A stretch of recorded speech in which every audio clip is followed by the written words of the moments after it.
You may know what your dream is. You may not. That dream may be lurking in there. Maybe it's something you've forgotten about. Maybe it's something that has been important to you, but it's kind of drifted into the background. Do you have one of those? Let's talk about intention, because intention is what puts feet on our dreams. I looked up intention. I like to do that when I'm planning a talk. So I looked up intention, and it says to have in mind as a purpose or goal. It comes from a Latin word which means to stretch out, direct, or aim at. It's like, I'm not an archer, but, right? You stretch out that bowstring and you aim your arrow. And you know all this stuff about trajectory and all that, which I don't. But the point is, intention is a stretch. When we intend to do something, we have to stretch to get her done. The interesting thing about intentions is that sometimes I confuse intentions with goals. A goal is a very specific, achievable thing, like my goal is to walk 30 minutes, 5 days a week for the next month. That is a measurable goal. I can set my clock, I can check my little chart, and I will know if at the end of the month I have met my goal. Now, my intention is to live a healthy body, live a healthy life by taking care of my body temple. Okay? The intention is the big picture thing that we hold out there. The goals are the intermediate handholds that we grab onto to get us there. Now there's another important part to this, and that is to declare your intentions. This takes me to a personal story. Forgive me, but I'm going to tell you this. 32 years ago, there was a young man who met a young woman. They were introduced by mutual acquaintances, and they all went out to dinner together, the four of them, and a week later, that young man took that young lady to a movie. And that seemed to go pretty well, and a week later, he took that young lady to have dinner with his two best friends that he had gotten to know while he was in his training marriage. And she passed muster. So when he came home, brought her home, and was saying goodnight, he said, I'm from the South. And in the South, when a young man takes a young lady out for the third date, often her daddy will take him aside and say, young man, what are your intentions?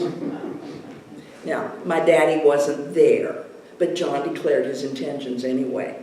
And on our third date, he said, you're the one I've been waiting for. Let's see what happens here. Is that okay with you? And of course, I said, well, that's lovely. And we had a little kiss goodnight, and he went out the door, and I burst into tears. Because the hole in my heart filled up when he said that. And all I could do was cry. He declared his intentions, and 10 months later, we were married. And that was 32 years ago. We're doing pretty well. He declared his intentions, and that was fine with me. And it wasn't like he proposed to me on the spot, but he said, you're the kind of woman I would like to spend the rest of my life with. And I was thinking, yeah, you're the kind of guy I'd like to spend the rest of my life with. When you declare something, declare, the word comes from the Latin root clare, which is light. You bring it to light. You clear it. When you declare it, it says, the actual definition is to make known formally, officially, or explicitly. explicitly, to make visible. So when you declare your intention to fulfill whatever that dream is that's been on the back burner in there, you've set powerful forces in motion. Some of you are probably familiar with an American poet named Mary Oliver. She's a Pulitzer Prize winner and powerful woman. There's a little phrase that came out of one of her works. She says, "Tell me, what is it you plan to do with your one wild and precious life? Tell me, what is it you plan to do with your one wild and precious life?" It's a great question. It takes contemplation, takes meditation. And if you only get to say one thing, what would that be? What do you intend to do with your life? Now, I'm looking around at your faces, and I know, just by sitting in this room, that many of you have already fulfilled a lot of powerful intentions. Maybe your intention was to raise some wonderful people who were entrusted to you as children, and you got to rear them and send them forth into the world. And now you are enjoying the results of that intention. Maybe your intention was to build a company, successfully start a business that served people and generated income so that you could feed those who are near and dear to you. Great, good for you. What's next? What's your next intention? Charles Fillmore, we love Charles. He began his writing on what he called truth, with capital T. Began that in the 1880s, and he was very active and very prolific for decades, and gave lectures, gave talks, taught classes, and many of them he had written out, so those are available now. They have been published in books. One of his later collections of talks is called The Atom-Smashing Power of Mind. And it's a really good one. There is a chapter in there called Thou Shalt Decree a Thing. And in there he says, to decree with assurance is to establish and fix an ideal in substance. The force behind the decree is invisible. It's like a promise to be fulfilled in a future time. But it binds with its it binds with its invisible chains the one who made it. Visible things are not linked with energy and intelligence as are words. Things that we can see, we can't see those connections. But when you speak the words that carry the meaning of your intention, the outcome is attached energetically to the words you've spoken.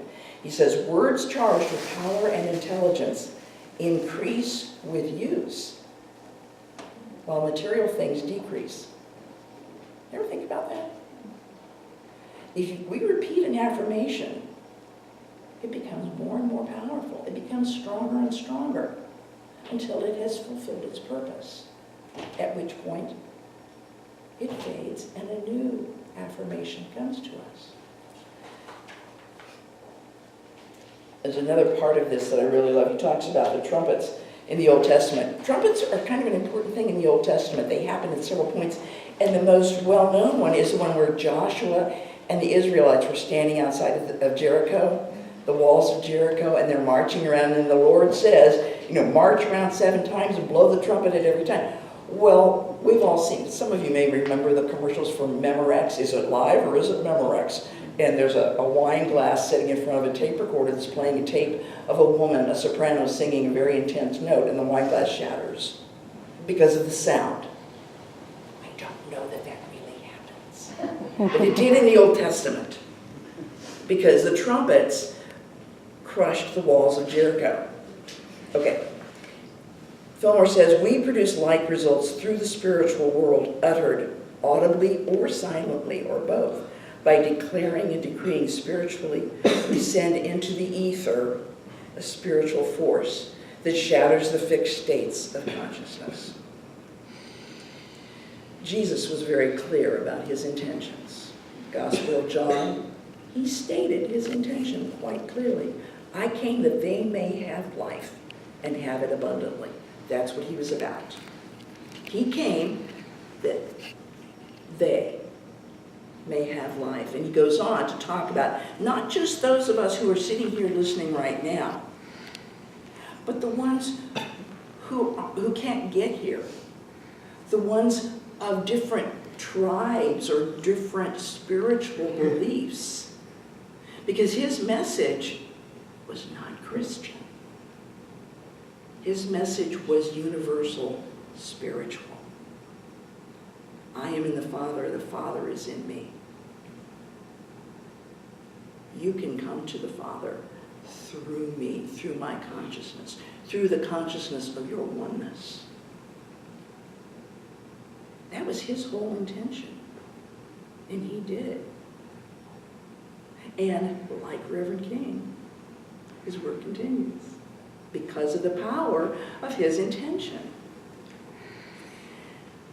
Intention is a way of thinking. You know, when we think intention, we set an intention and we're holding it, it's out there, and we're not worrying so much about the intermediate steps, because the universe has a way of showing up and saying, oh, look, here, go here, do this, talk to that person, call them, right? Intention is almost, it's like our internal GPS. When we set that intention, our heart knows where we're headed, and we begin noticing the ways to get there. We notice what's important to us. Deepak Chopra is one of our currently brilliant teachers on the planet. He wrote a wonderful book called The 7 Spiritual Laws of Success. There's a chapter in there called Intention and Desire. And he quotes the Upanishads, I hope I'm saying that right, quotes the Upanishads. And I love this because this is the summary of this talk. You are what your deepest desire is. As your desire is, so is your intention. As your intention is, so is your will. Charles Fillmore put the will right here. As your will is, so is your deed. As your deed is, so is your destiny. How powerful is that? You are what your deepest desire is. As your desire is, so is your intention. As your intention is, so is your will. As your will is, so is your deed. And as your deed is, so is your destiny. So how do we get there? That's the part that we're going to do next, which is the experiential part, which is where you get to sit back and relax, set aside whatever you happen to be holding in your hands or in your lap, and take a deep breath.